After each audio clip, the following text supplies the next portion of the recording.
Hello, everybody, and welcome to the 14th installment of SEO Help, where we dive into various chapters of David Amerland's superb book called SEO Help. And today we're going to talk about step number 14, or chapter 14, which is Google's authorship. So speaking of authorship, first we'll get some business out of the way. Let me jump into here. So first of all, I'm joined today by David Amerland. Hello, David. Hello, Oleg.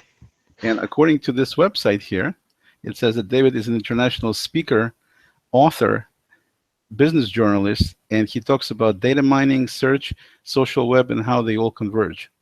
In other words, just about any topic other than politics, David would be more than happy to talk to you about it, especially topics related to search technology and SEO, which David wrote several books about.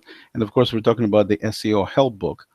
And one of the things that I found interesting is that I did a little survey not that long ago, asking people where they are in the whole SEO Help realm in terms of how many chapters they finished and what they've covered, what they haven't.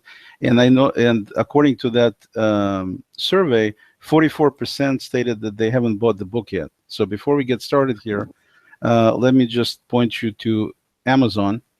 And on Amazon, if you just search for either David Amerland or you search for SEO Help, you can easily get to the book. This is what it looks like, and you can see right now the price is only $9.89, which is basically a steal considering the amount of information you get in this book. And it's not just the amount of information. The book itself is not that huge in terms of pages, but it's invaluable in terms of how it describes what you need to do to get better positioned on Google in terms of your online presence, in terms of your search engine optimization. It's an awesome book. I mean, I read it several times.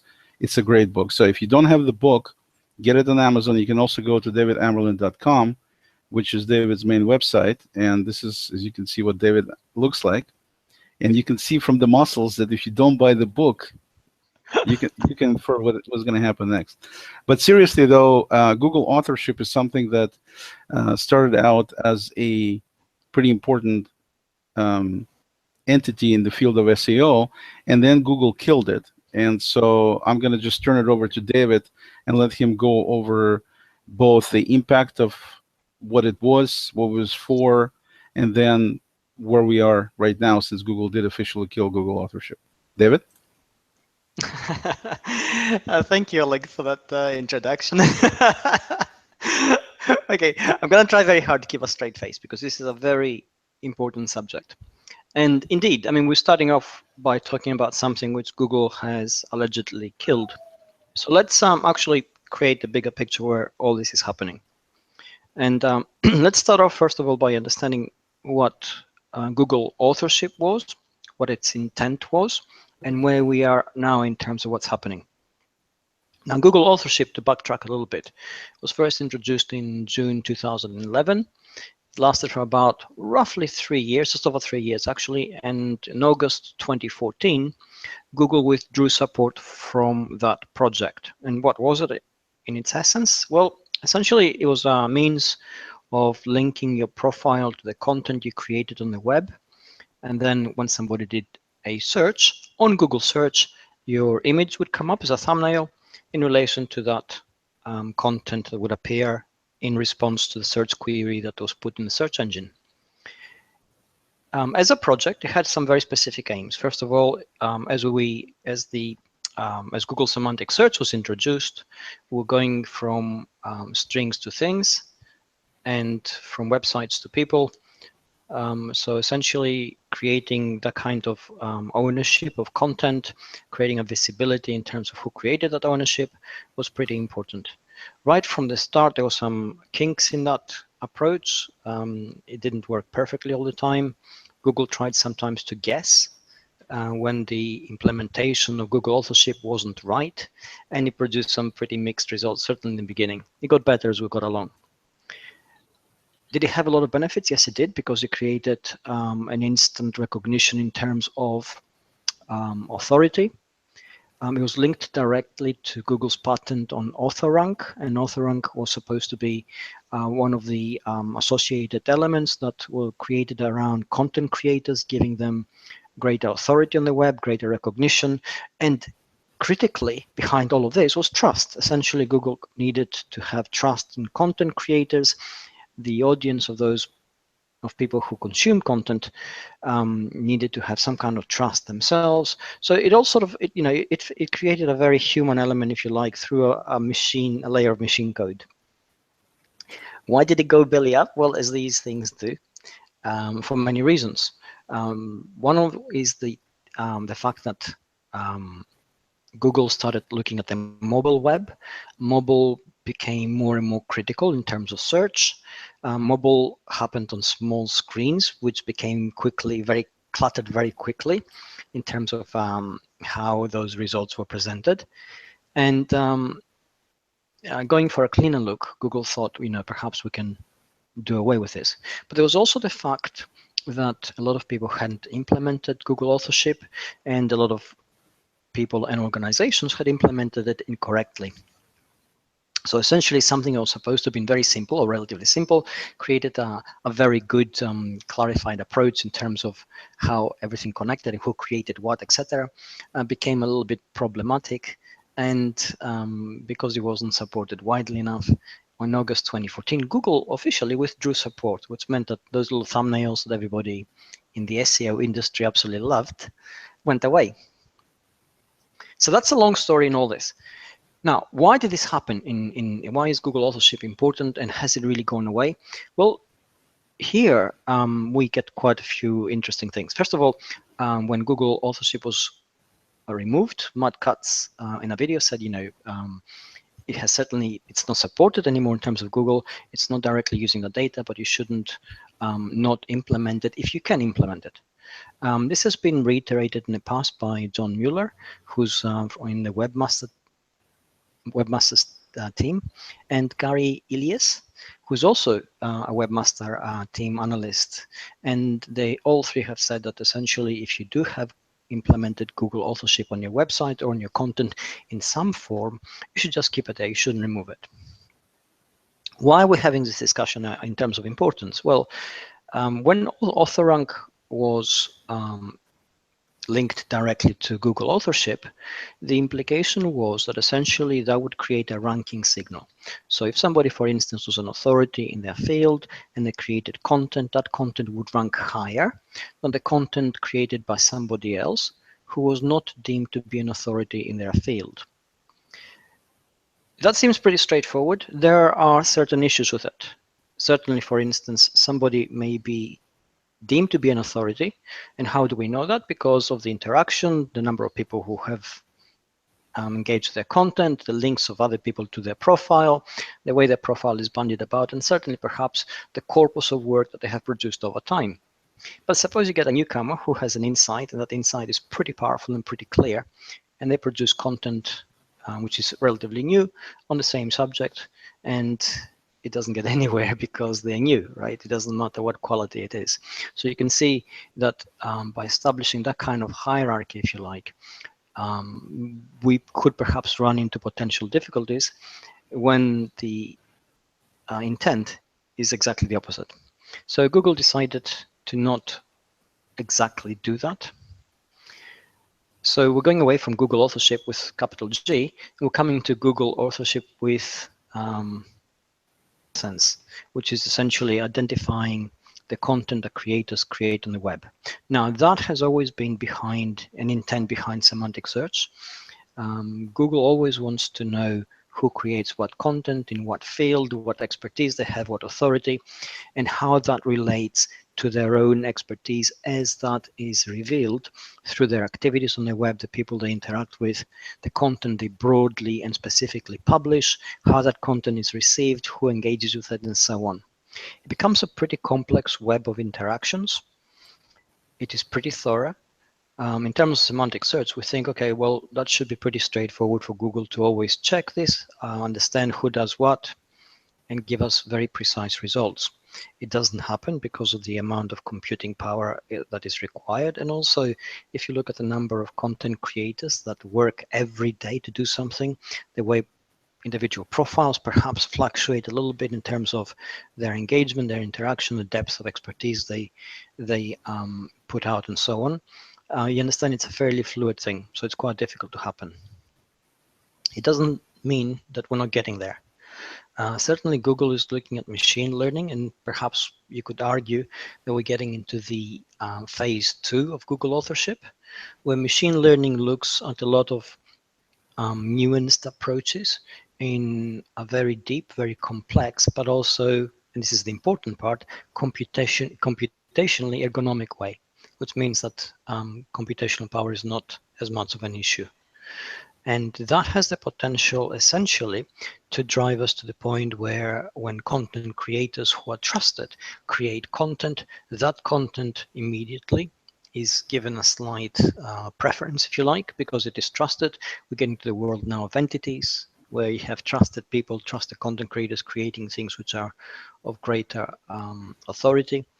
And at the same time, the value of that content can be judged fairly impartially against new content being created by somebody who perhaps may be the new authority to come, if you like. So, and I'm sure we're going to have a few questions now, we're going to discuss a little bit further, but sort of summing up on all this.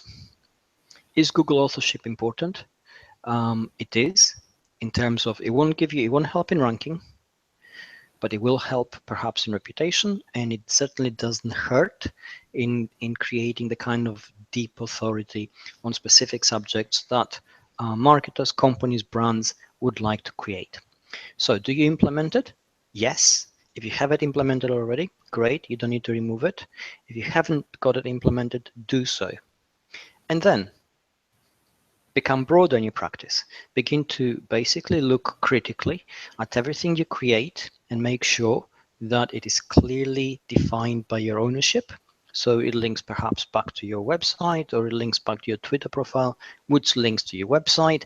And, there's a link there which is logical in terms of, if you're known as XYZ on Google Plus, perhaps, then you don't become ABC on Twitter and you don't become, DBA somewhere else.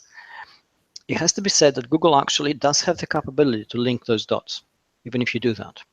And in the past, it has proved in a number of cases.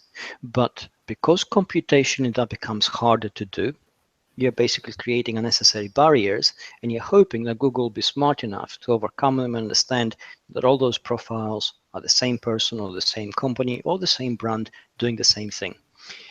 It would be a lot easier, a lot more expedient, and certainly smarter to remove those barriers, to sort of rationalize the approach, to look at how we define the things we do in terms of the names we use, the brands we use, the links we use, so it all sort of becomes linked together. Okay. Let's look a little bit here. Maybe, David, we can mix it up a little bit. Okay. Looking at this screen share here, let me just share the screen real quick. I just did a search for SEO help with your name on it, and my pictures come up. Because obviously, yes, that they knew that I was going to be doing that. So can you explain a little bit about why is it that we still have pictures coming up? Obviously, these are pictures from the Google Plus posts, so they yes, know my profile, and obviously it's obviously dealing with your book and my search terms. I mean, it's perfect. It's showing exactly what it should be showing. exactly. But I was Okay. wondering why is the deal with the photos for the author still valid if you're doing it in Google Plus? It is indeed. I mean, essentially, in the early days of Google Plus was intended to be the identification layer or the social layer of all Google services. And in the early days, the chairman of Google at the time said that Google Plus essentially was an identity service. What he meant by that is that the initial intent in those early days of semantic search, as it was being sort of formulated in the broader sense, was to use Google Plus to link real profiles, real people with real content. And the intent was to create real connections very easily. So you create a global community very visually by using the thumbnail picture, which creates instant identification, and it happened on search. When all that went away, it went away in the broader web for very practical reasons and perhaps even political reasons within Google Plus, which we don't know about. But when it did go away, within the Google Plus community, it didn't. And if you're logged into Google Plus with your name and ID, and you do a search, then you do see people from your network which have shared particular content, and the little thumbnail comes up. And critically, that helps both in terms of identification, in terms of who posted what. It allows content to pop out very quickly because you're able to shift through it very quickly. And it becomes a visual aid, if you like, in navigating content from the Google Plus network. That hasn't gone away. And certainly if you, if you're doing searches and content comes up, it will help.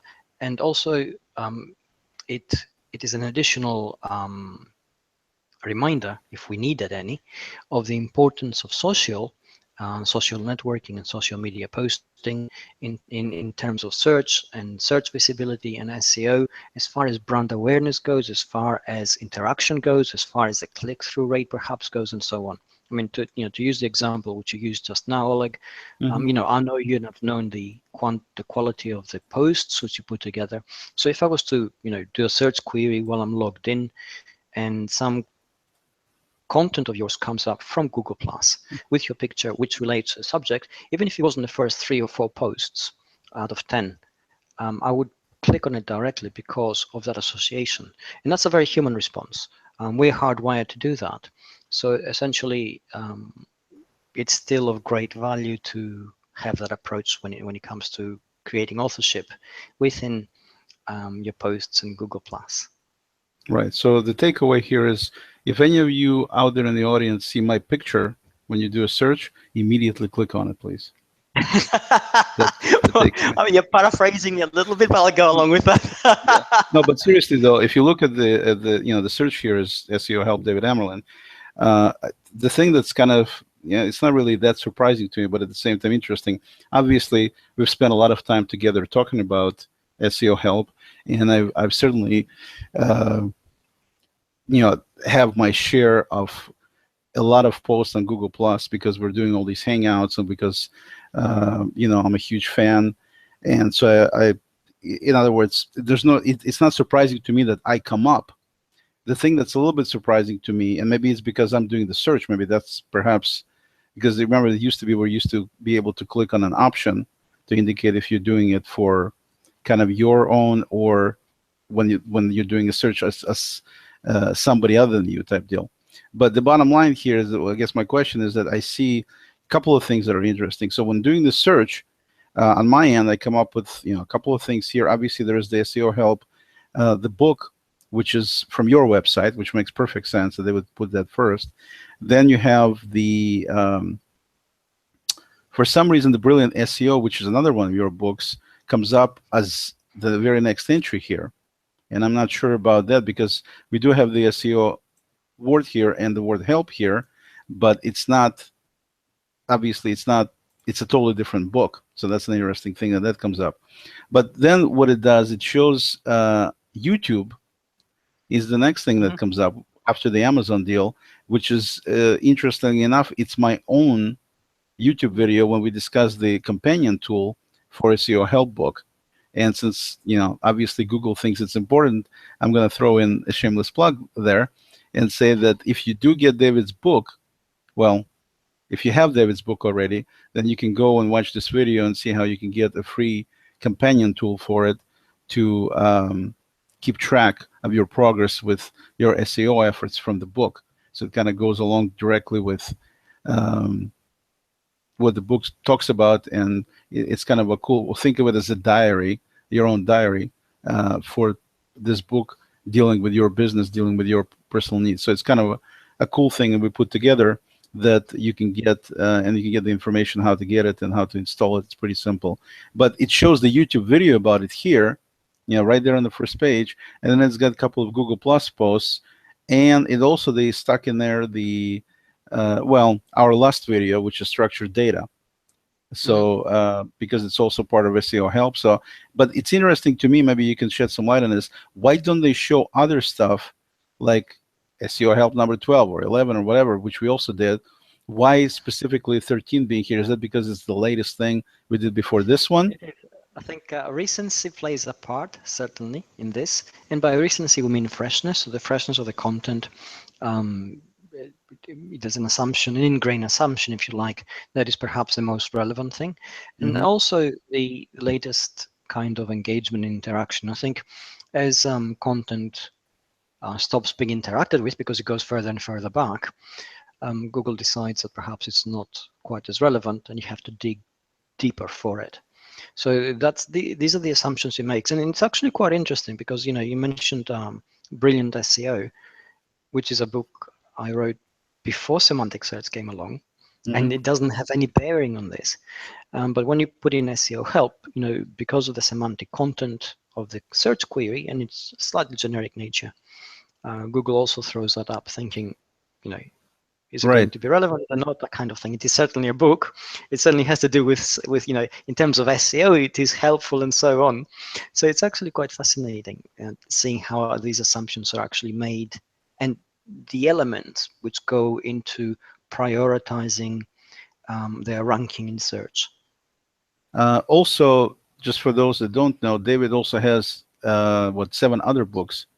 Altogether, it's 9 books, and David's 10th book is coming out in a few months here. So definitely look at his site, davidamerland.com, and you can see all of his books, and you can pick them all up on Amazon, and certainly something I highly recommend. David, looking down here at, you know, so we have this YouTube video for the companion, then we have the My Google Plus post from March 7th. So that's pretty fresh. I mean, that's, you know, this month. Yeah. But then if you scroll down and look at this post, it's January 12th, which is quite a bit earlier, and they still stuck it on the first page, interestingly enough. And that probably has to do with, you know, the amount of traction or engagement which you got. I see. Also the number of people, you know, the types of people. And when I say types, I mean the weight of the profile in terms of the subject understanding of in the search query. So if somebody who posts perhaps a lot or engages a lot in SEO posts engages with this and promotes it and comments on it, then that acquires a lot more weight than perhaps another event or another video we did, which didn't get as much traction from as many knowledgeable people, and so on. So basically, and this is the beauty of semantic search, it makes certain assumptions the way that we would in a real world setting, where if you see experts talking to experts about something which is fairly technical and getting an overall approval, that becomes more credible than perhaps non-experts talking to experts. Right. And it's kind of funny to look at the ads at the bottom, because if you think about, you know, forget about the actual links and think about this from the SEO Help Book, it's, you know, if you look, we're looking at SEO Help Book here. So, you know, it says ranked #1 SEO service provider, simple do-it-yourself SEO, which definitely applies to SEO Help Book, and 2017 best SEO company. So see, they have all this additional advertising specifically for you. No, I'm just kidding. But jokes aside, what is not funny. No, what is not funny is the fact that you're not doing any advertising for this book on AdWords right now. I mean, there's none of these ads are yours, and so it just interesting to point out to people that, you know, even if you don't do any advertising, you can still, by doing proper content creation, you can still rate pretty highly. And in search, as you can see, I don't put any kind of strange or different things. It's just normal. I put in SEO Help because it's the name of the book, and I put in your name in there. And then, you know, these are the results came up on the first page. Another interesting thing to point out, since we are talking SEO and this is search results here, is that a couple of things, that when I put in either with your name or without your name, then we have this side link that comes up, which is kind of interesting. But the previous entry with your name actually came up with something that's a little bit richer, actually has a thumbnail like this, and has a couple of different things here.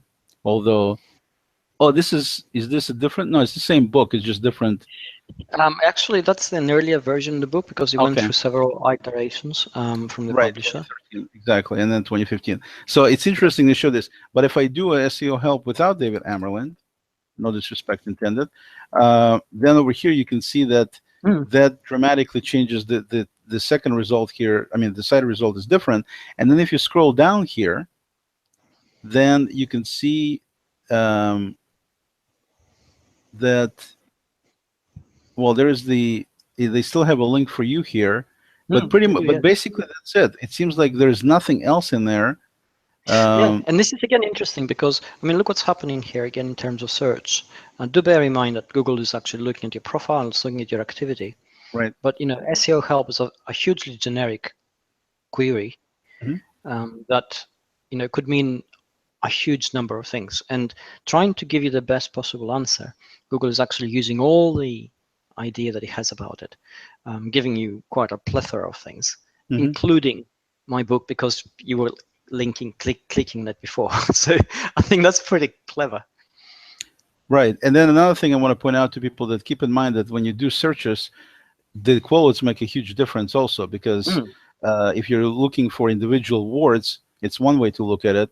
But if you're looking for a phrase, then it's best to put it in double quotes like this. In that case, it's going to be, the search is going to be different. You can see from results below, it still has a link to David's page on the book, which is great that they do that. But in terms of everything else, there is the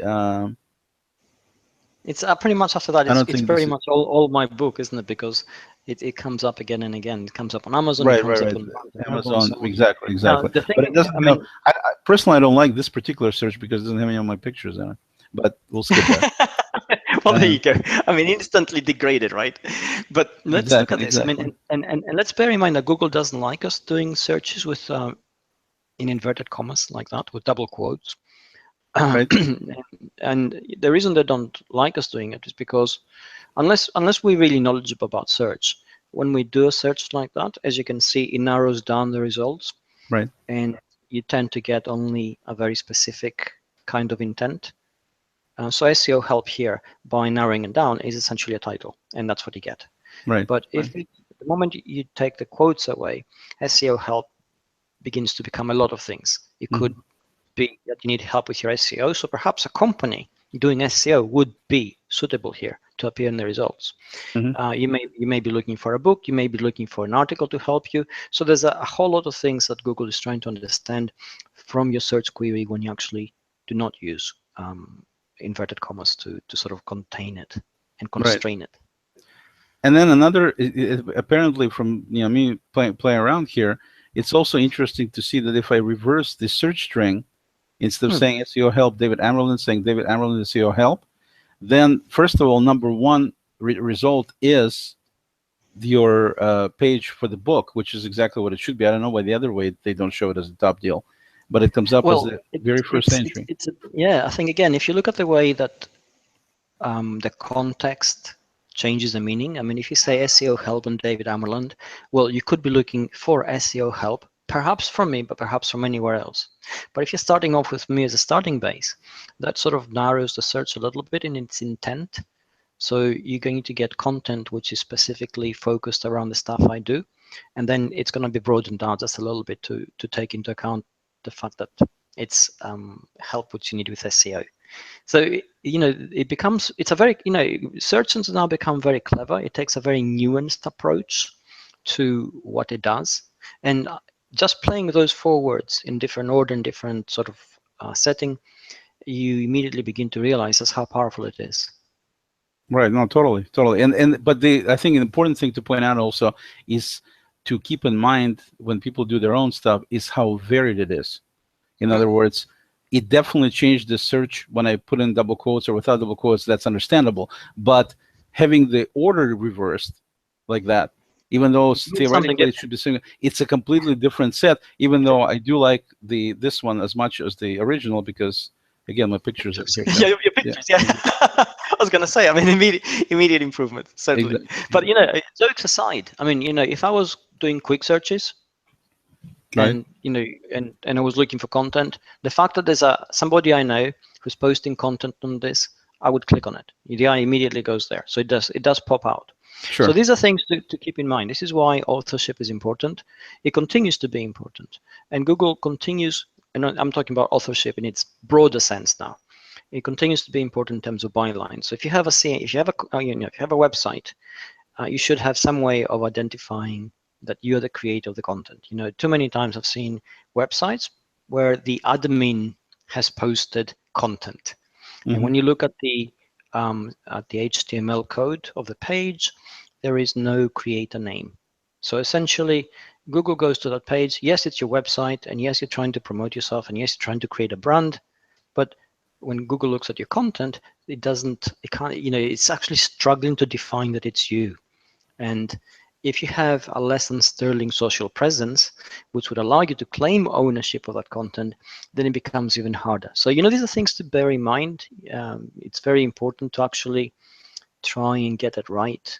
And it's very important to think in terms of human engagement, human interaction. Forget Okay. it's search. Yeah. Okay, I have a question for you. So Yeah. obviously, you know, we're looking at this gorgeous looking page, and you know, it clearly says, "Hello, my name is David Amerland," and it makes sense for what you said. You know, it says David Amerland above it. You know, for those that can't read that kind of font, there's a easier to read font below. It says David Amerland, and you know, but seriously, joke aside, obviously you got your name in there. How does one, when you're talking about business doing this, right? Mhm. How do you create content? Like, for example, in my case, you know, I'm not Oleg. You know, it's my brand is No, not my name. Okay. PCS, I exactly, yes. always, you know, send people to my parents to if people have problems with my name, it's just, you know, talk to them. It's not my problem. But Yes. seriously though, most people have this dual identity because I have my company PCS, which I Yes. normally create content for business related things strictly as a company being the entity. You know, I'm just a guy behind the company, but the Exactly. company is actually the entity. In your Mhm. case, your brand is you. You're the Mhm. product, you're the originator, you're basically everything. So it's fairly Mhm. easy to understand. How do people differentiate, speaking of authorship, from being them as a person versus being them as a company? Okay, that's a brilliant question, and it's as easy to answer as it is complicated to do now. So let's tackle it this way.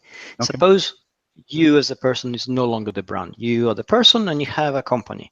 Now, Google, looking at companies, wants to have a fairly um, acute sense of confidence in that the company is a real company, and the only way you can define that is that a company is associated with real people.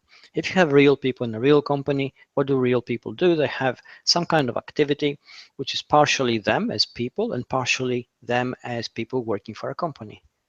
So to simplify the argument, suppose you are just one person having a company in front of you. Okay, you basically would be expected to promote part of your content, part of your company's content through your personal profile, because that's what you would normally do. Not Hmm. all the time, but certainly part of it. And Right. certainly you would go to some pains to link ownership of that company with you as a person. Not just on Google Plus, but also on LinkedIn, because that's transparent to search. Certainly on Twitter, because that is also partially transparent to search. I mean, these days it's completely transparent to Google with a new deal they've made. Hmm. And certainly every time you make any kind of promotional post or linkage to that, you should go to some pains to clarify that this is you working, promoting your company. This is your company, this is your baby, that kind of thing. So if you do that over a corpus of work, people begin to associate you with your company, and so does search, incidentally. And the Hmm. engagement which happens begins to take the kind of role. It becomes a little bit more problematic and a bit more of a challenge when you're a company with, let's say, 100 people, 200 people, 1,000 people. What do you do then? Hmm. Well, it's both harder and easier. The easier part is that if you're a company with 100 people, 200 people, 1,000 people, or 11,000 people, they actually do have, most of them, a social media presence.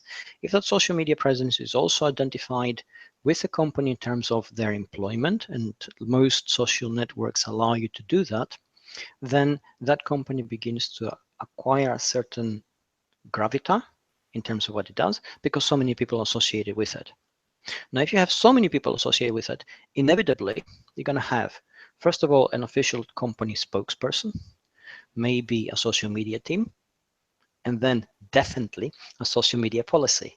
Hmm. Now, Why do you need a social media? Why do you need a spokesperson? Because he has to be the face of the company. Somebody has to do that. Whether it's a CEO or the CFO, or you have somebody who's chosen because they're okay and photogenic and easy to work with social media. That's your choice. Then you're going to have a social media team, because it should be part of your online digital marketing. And then you should definitely have social media policy, allowing everybody to know, hey, what's permissible to say, what's permissible to do, what is expected of us in the social media sphere. If you do that in a proper way and coordinate everything that makes sense, then you end up everybody amplifying everybody else's message without being too artificial about it, and giving added credibility to the company, which in turn also gives added credibility to the individual profiles in terms of some kind of expertise. So if, for instance, suppose I was just a lowly or mid-level worker working for Intel, and I linked to that, and Intel posted, put out some post about some kind of new nano chip they're bringing out, and then I had something to say about that. Well, the fact that I'm linked to the company in terms of my professional profile would add greater credibility to my comments, which would add greater credibility to the publication of the company, and so on. Gotcha. Okay, let me ask you another question. Well, I think we're going to have some questions from the audience too, but for now, because my pictures, I'll ask my questions. Okay.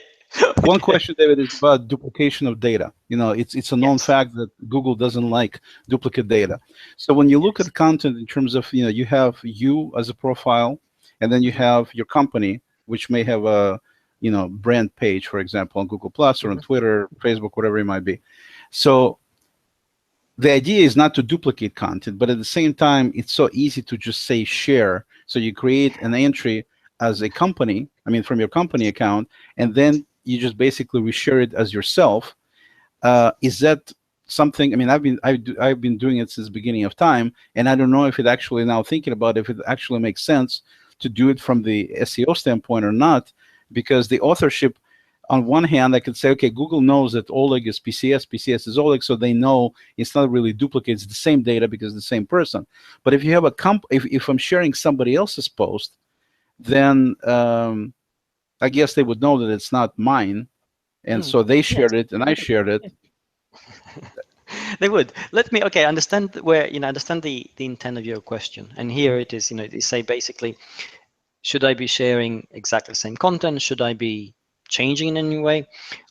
Let's establish the fact that duplicate content doesn't really have a penalty as such, but it's simply what is done the impact of the brand if all you're doing is duplicating content everywhere. Right. So if, for instance, you put up a post, and that post is just thrown into G+ from your company profile, then you just reshare that on your personal profile. You go to LinkedIn and do exactly the same. Go to Twitter, do exactly the same. What's happened there is essentially you've created 1 times 4. In theory, you've quadrupled the impact. But Google looks at all this, looks at the interaction, looks at the engagement, says, maybe not, maybe not be so good. What should you do? Well, certainly when you share anything, you should have a fair idea of the audience you're actually addressing. And if you don't have a fair idea of the audience you're addressing, you should at least have a guess of who you're actually talking to. Which means that when you're talking through your company, your audience is slightly different. Certainly, let's say, take PCS, for instance. I will see your post. Certainly, I know it's you behind it. But somebody else will see your post, and they don't know it's you behind it. So you can't take the same sort of,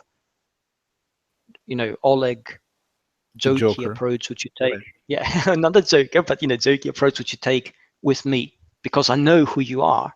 You can't take that with PCS, because if somebody came across it, they'll think, okay, the content may be great, but the company is having some sort of weird sense of humor or whatever, and that sort of reduces the credibility because it doesn't quite mesh.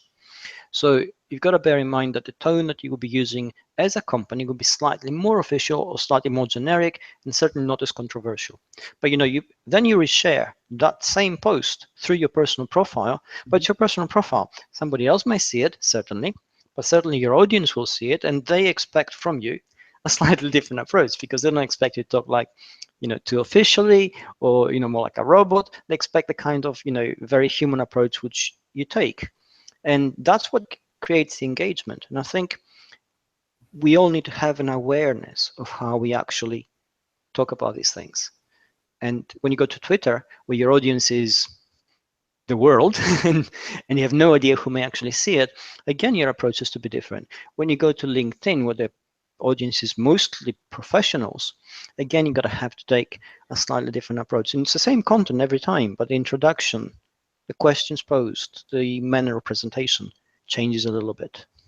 And then it takes me to the next question. Then let's, a lot of times I reshare the magical Sunday read, and then write my own take on it. Sometimes being congruent, sometimes not congruent, depending on the situation. If you're talking about it in a business setting, as an example like this, I'm just basically saying Sunday read. Everybody knows what Sunday read is, so people understand what I'm talking about. The point being that I'm potentially writing my own content to go with your content. How Yes. does that impact, or does it impact Google's, when they look at this stuff in terms of content creation? Is that a good thing? Is that a bad thing? Does it? Well, if you look at it in terms of the personality, the profile as a person, well, Google definitely looks at all the activity you do. It always sort of assesses it. It doesn't expect everything to be sort of monolithic in terms of the subject which you're talking about, because that is not the signature of a personal profile. As people, we have a very varied kind of approach, but even that varied kind of approach does, over given sufficient data and sufficient time, falls into specific patterns. I mean, for instance, I would never talk about some things which I just consider very personal to me, and I wouldn't do it. So if I did it, it would be out of character with my profile. Or I wouldn't talk about something extremely controversial simply because it's extremely controversial and would create a lot of noise, and some people capitalize on that, and I don't. These are things which fall into your profile signature, which over a specific period of time, given sufficient data, Google begins to recognize. So it wouldn't actually, it doesn't hurt your profile in any way to share content which is not within the remits of your professional side, the professional side of your life. It wouldn't hurt your profile to share things which you find important and which resonate with your audience, and you get engagement out of that. This is a very human thing. This is what shows that the profile is actually real, as opposed to, let's say, me going somewhere else, creating another Google profile, putting up, a picture of a pretty girl, and using that to promote things. Yeah, well, I was thinking of a pretty girl because people respond to that. But the thing is, here's the thing. If I did that, and there's nothing to stop me, right? And there's nothing to stop anybody from doing that, you wouldn't be able to create a real profile signature unless you invested in that profile the same amount of time as you invest in your real profile. Which means that in retrospect, it would give you nothing. Human economic behavior makes us look for shortcuts wherever we can, because we're optimization machines. Our brains always work to see, what can I get for the least amount of effort and the greatest amount of return. And because if you created another profile, you wouldn't actually get anything extra unless you actually put in the same amount of time that you put in your real profile, then you will end up running two profiles, and they would take the same amount of time. And unless you have a split personality where in your head you can dichotomize two entirely different people, the only way to actually maintain that amount of information coming out of profiles is to be real, which meant that eventually those two profiles will begin to look identical. So there's no sense in doing that anymore. There's no sense in creating multiple profiles thinking, well, I'm going to boost my signal.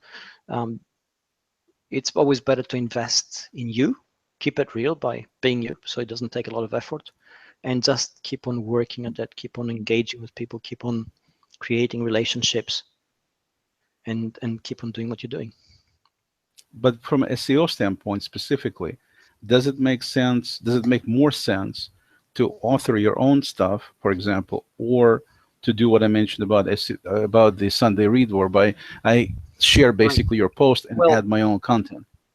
Well, certainly, if you're talking about a professional approach, it definitely makes more sense to have some content which is original, because that's the content which you use as a basis to promote yourself, B, find an audience, and C, create meaningful engagement with people who will hopefully allow your profile to emerge in the wider, broader search.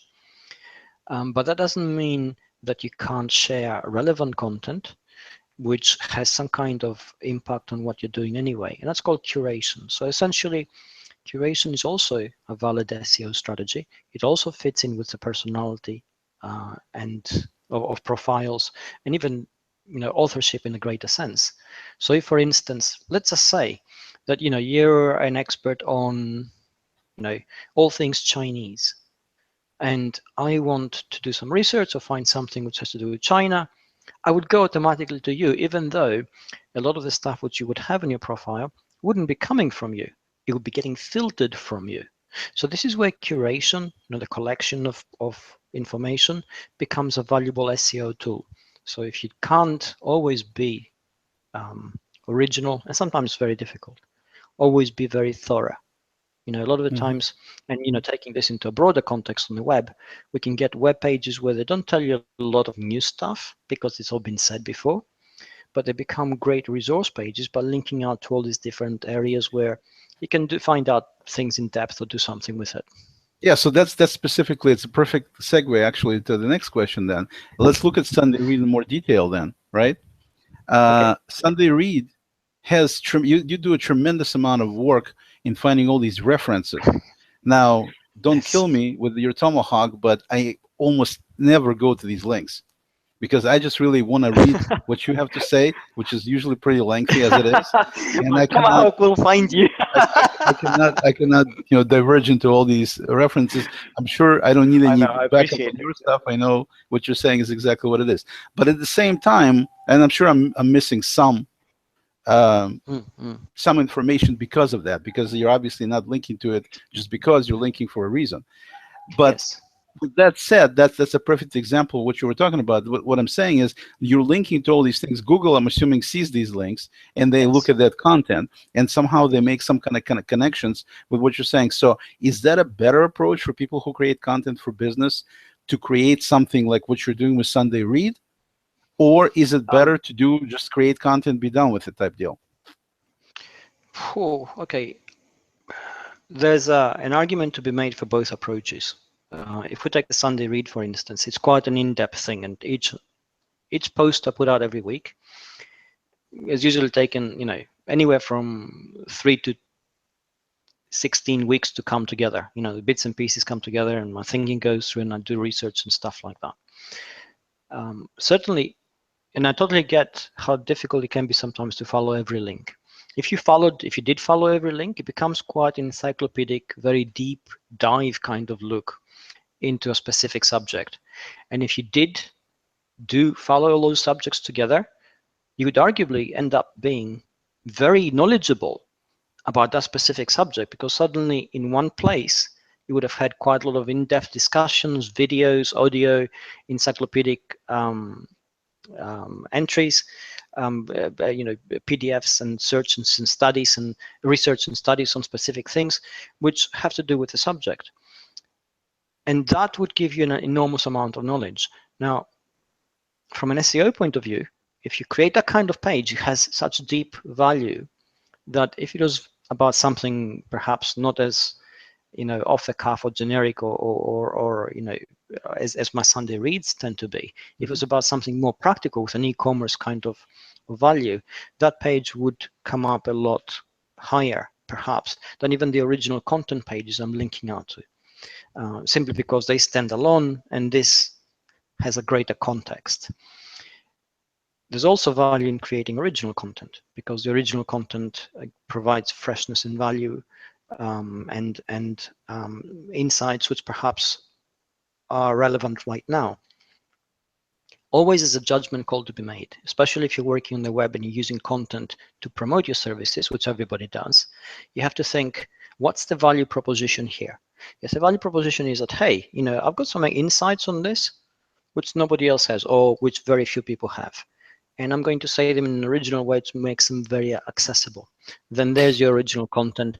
The engagement which you'll get from that approach is going to basically validate your decision. If you have nothing original to say, and you say, you know, what I'm selling, 100 million people are selling. So I haven't got anything extra to say on this. But what I'll do is I'll think, okay, if my audience comes to this page, they want to find out this and this and this and this, and here's all the different areas they can find out about, and here's a video about this, and here's a podcast about that perhaps, or here's a slideshow which shows you something very specific. So if you create that kind of approach, which is essentially curation, that raises the value of that page to the audience, which means, again, engagement will be better, resharing, any kind of sort of response which you'll get will be better than just having, you know, content which everybody else has, and it's very generic and it doesn't do anything very much, and doesn't help you stand out.